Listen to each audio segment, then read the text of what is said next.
Gaano mo pinapahalagahan ang buhay mo?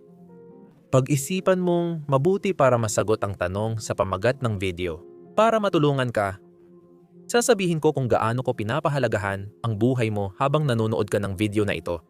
Para sa akin, $50,000 ang halaga nito. Magandang pagkakataon itong sabihin na may nagsasabi na maraming modernong ekonomista ay parang sociopath dahil sa sobrang pagtutok sa matematika at transaksyon. Parang nakakatawa. Pero ito ang isa sa pinakamalalaking debat ngayon sa economics. Parang sinisipsip ang pagkatao mula sa agham panlipunan.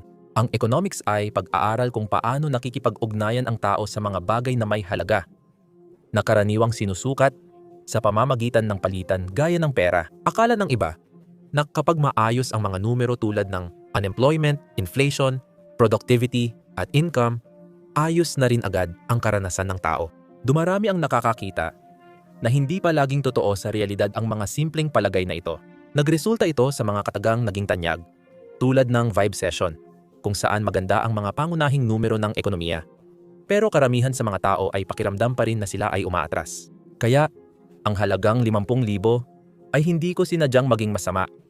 Batay ito sa pinakatumpak na datos. May impormasyon ako tungkol sa iyo. Salamat din sa video na ginawa ko kung saan tinukso ko ang ating mga kapitbahay sa New Zealand. Noong nakaraang buwan, nakakuha ang channel na ito ng humigit kumulang 5 milyong views sa kabuuan, na tinatayang katumbas ng mahigit kalahating milyong oras ng panonood. Ang 557,000 na oras ng panonood ay katumbas ng 62 taon, halos lahat ng gising na oras ng isang mahabang buhay. Kung nagkomento ka na tungkol sa akin na 6'7", sa puntong ito, lalo naming binabawasan ang halaga ng buhay mo. Para sa iba, kapalit ng habang buhay ng tao. Kumita kami ng nasa 50,000 mula sa AdSense at video sponsors. Bahagi nito ay para sa team sa electrical engineering at bahagi sa YouTube bilang partner program. Ngayon sana, karamihan sa inyo na nanonood ay hindi itinuturing na clickbait ang aming mga video. Pero sana rin, karamihan sa inyo ay iniisip dapat mas mataas ang halaga ng buhay ng tao kahit di eksaktong maipaliwanag kung bakit. Isang tao ang gumugol ng buhay sa panonood ng mga video at 50,000 ang ginastos ng mga advertiser para maitampok ang mga iyon. Mukhang simple, di ba? Pero tulad ng dati, ang eksperimento sa pag-iisip na ito ay maaring magbunyag ng marami tungkol sa kalikasan ng makabagong ekonomiya. At para malaman kung bakit, kailangan nating sagutin ang tatlong simpleng tanong. Kaya, bakit mali ang tuwirang palagay na ito tungkol sa halaga ng buhay ng tao? Sa kabilang banda, ano ang ipinapakita nito tungkol sa tunay na halaga ng tamang pag-aaksaya ng oras? At sa huli, ano ang itinuturo ng mga ganitong simpleng eksperimento sa pag-iisip tungkol sa tamang pamamahala ng halaga sa ekonomiya? Pero bago natin sagutin yan, kailangan ko munang gawing kita ang ilan pang buhay ng tao sa pamamagitan ng mensaheng ito mula sa ating sponsor. Ang iyong atensyon ay hindi lang ang paraan kung paano pinakikinabangan ng malalaking kumpanya ang iyong buhay. Sinusubaybayan nila ang galaw mo at ibinibenta ang datos mo online. Naranasan ko ring buksan ang social security accounts gamit ang pangalan ko. Kaya gumagamit ako ng private internet access. Kapag gamit mo ang hindi protektadong device sa pag-browse online, maraming impormasyon ang pwedeng makita ng iba bago pa ito makarating sa website na gusto mo. Ang private internet access ay VPN na nagtatago ng IP address, nag-e-encrypt ng koneksyon, at nagpoprotekta ng datos. Nag-aalala ako sa tiwala sa VPN. Baka kinukuha lang nila ang info ko. Kahit sinasabing protektado ako, pinapawi ng private internet access ang takot dahil legal silang VPN na hindi nagtatrack ng internet activity mo. Na napatunayan sa korte at third-party audit, ginagamit namin ang serbisyo nila para sa buong team namin dahil nag-aalok sila ng unlimited na devices sa isang account lang. Pinapayagan ka rin ng serbisyo nila na manood ng mga content mula sa iba't ibang panig ng mundo na hindi mo mapapanood kung wala kang VPN. Tumutulong sa amin sa research at panonood ng palabas na di kadalasan available sa aming lugar. May eksklusibong deal ang Economics Explained team para sa iyo. Bisitahin ang PAVPN/Economics Explained para sa 83% diskwento at libreng dagdag na buwan. Mapoprotektahan mo na ang data mo sa halagang $2 bawat buwan. Sige, kung hindi naman talaga $50,000 ang halaga ng buhay ng tao, bakit mali iyon? May mas magandang solusyon ba kung seryoso nating sagutin ang tanong na ito? Well, ang dahilan kung bakit karamihan sa mga ekonomista ay sanay magtatalo na mali ito ay dahil inaakala nitong ang lahat ng oras na ginugol sa panonood ng mga video na ito ay lubos na nasayang ng manonood. Sa totoo lang at sana, kayong lahat na nanonood ay nakakakuha ng kahit anong halaga o pakinabang mula sa mga video na ito. Maaaring may matutunan kayong bago tungkol sa economics na sa tingin ninyo ay interesante. Maaaring maging mas maalam kayong botante. O baka naman ang matamis na tunog ng aking boga na punto ay nakakatulong sa inyo na mag-relax pagkatapos ng mahaba at nakakapagod na araw sa trabaho. Iba-iba tayo ng trip. Ibig sabihin, maliit lang talaga ang napapakinabangan ng mga advertiser mula sa libu-libong oras na ginugol dito. Ngayon, ang bahagi ring ito ay tungkol sa filosofiya at ekonomiyang palitan ng halaga na nagbubukas ng mga kawili-wiling ideya. Ayon sa Gross Domestic Product, ang kikitain lang mula sa oras mong nanood ng video ay mula sa patalastas dahil iyon lang ang tunay na transaksyon sa merkado. Ngayon, isipin mo ang dalawang magkaibang theoretical na ekonomiya. Pareho silang may isang studio na gumagawa ng mga pelikula. Pero sa unang ekonomiya, ang mga pelikulang iyon ay pinapalabas ng libre sa mga tahanan. Marahil may ilang patalastas sa gitna. Pero sa pangalawang ekonomiya, ang mga pelikula ay ipinapakita lamang sa mga bayad na subscription services o sa mga totoong sinehan na may bayad. Sa napakasimpleng senaryong ito, malamang na mas maganda ang buhay para sa karamihan ng tao sa unang teoryang ekonomiya, libre ang libangan. Sa pangalawa, mas mataas ang gross domestic product. Lahat ay may bayad at kailangan magbayad para magamit o mapanood. Isang mas konkretong halimbawa ng parehong ideya ay ang mga smartphone na pumalit sa dos-dosenang magkakahiwalay na piraso ng teknolohiya mula sa mga nakaraang dekada.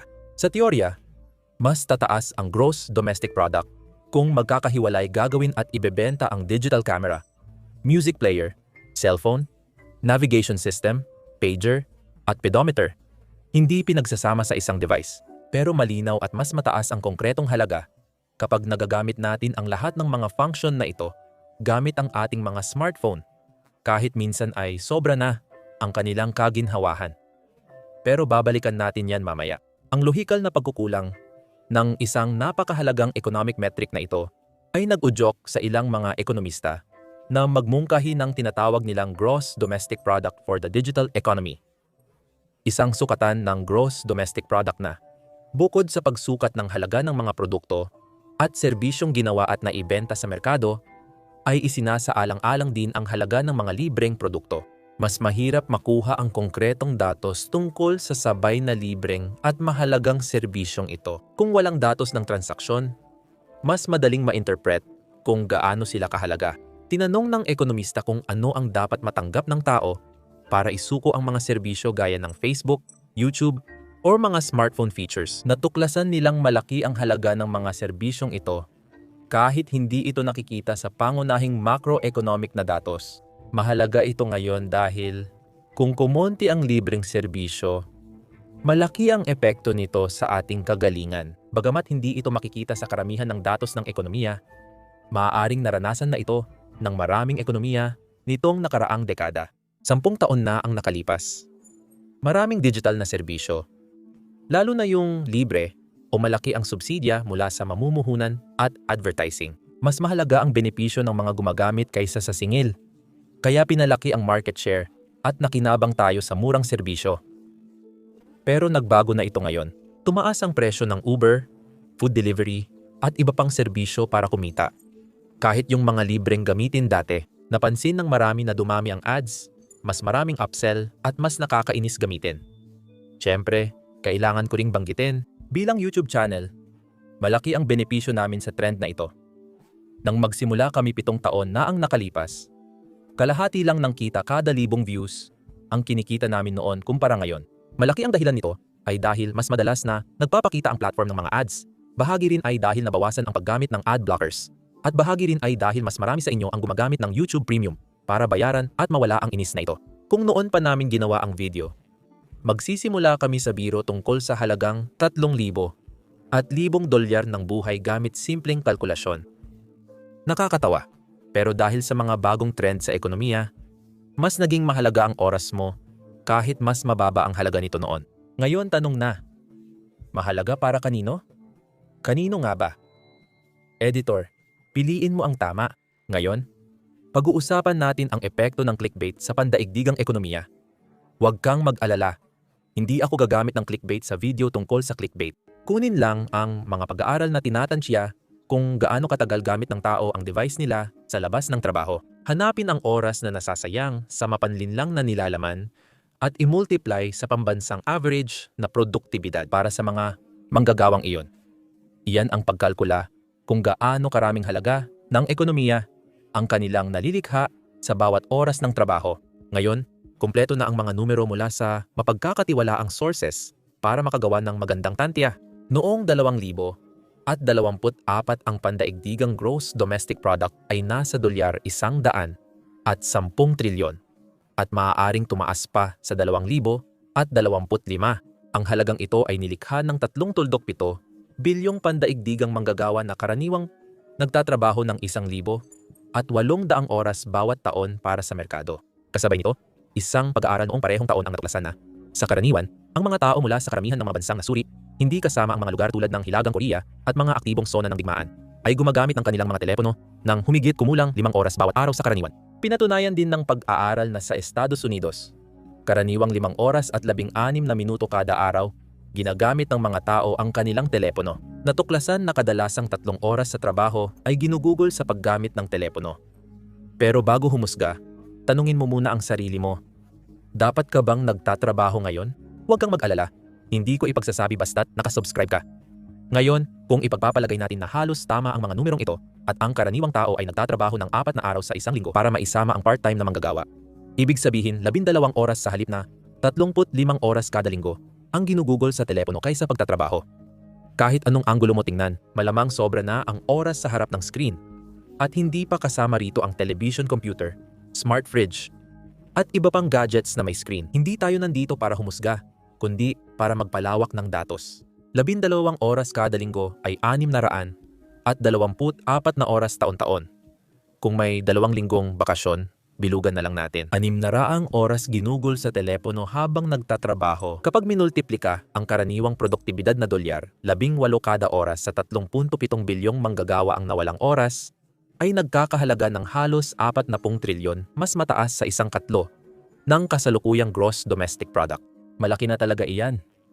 Pero kapag nagkakalkula, maganda ring magkaroon ng simpleng paraan para tiyaking tama ito. 12 oras ay halos 1/4 ng normal na linggo ng trabaho, kaya tama ang simpleng aritmetika. Kung susuriin pa, baka mas mababa pa ang tantiyan natin. Sa mga mauunlad na ekonomiya, ang produktibidad kada oras ay nasa $70. Ang mga partikular na namumukod-tangi tulad ng United States of America ay halos $100 kada oras ang nalilikhang halaga sa merkado. Ngayon, ang mga ekonomiyang ito ay kadalasan ding may mas mataas na bahagi ng white-collar na trabaho kung saan ang mga tao ay nakaupo sa harap ng screen kahit papaano. Kaya hindi naman kalabisan na isipin na mas malaking bahagi ng oras nila ay ginugugol sa pagtitig sa mga nakakatawang bagay na nakakaubos ng utak. Ibig bang sabihin, madodoble ang produksyon sa mundo kung ititigil lang natin ang paggamit ng cellphone at hindi magsasayang ng oras sa kumpanya? Siyempre hindi. Sa simula pa lang, pareho ang maling palagay nito sa halaga ng buhay ng tao. Ang pagpapahinga, kahit na sa oras ng trabaho, ay may halaga para sa mga taong gumagawa nito, kahit na hindi ito direktang nasusukat ng merkado. Bukod pa rito, hindi naman ibig sabihin na bago nagkaroon ng mga smartphone, ay hindi na nagsasayang ng oras ang mga tao sa opisina. At sa karamihan ng mga trabaho kung saan ginagawa ito ng mga tao, madalas ay limitado lang din ang dami ng kailangang gawin. Sa pagkakataong ito, ang totoong pagsasayang ng oras ng tao ay malamang na nagmumula sa pagpipilit na manatili ang mga tao doon ng 40 oras kada linggo. Pero nakagawa na kami ng isang buong video tungkol dyan. Kaya ulit, kailangan nating tingnan ng mas maigi kung gaano karaming oras ang talagang ginugugol lang sa pagbabasa o panunood ng mga bagay na lubos na pagsasayang lang ng oras. Kumukuha lang ito ng halaga mula sa kalahok, tulad ng clickbait. Pero ngayon, marami ring matatalinong tao ang nagsubaybay dito. Hindi naman dahil gusto nilang mas magamit mo nang maayos ang oras mo, kundi dahil gusto nilang mas magamit ng mga marketer nang mas maayos ang kanilang budget.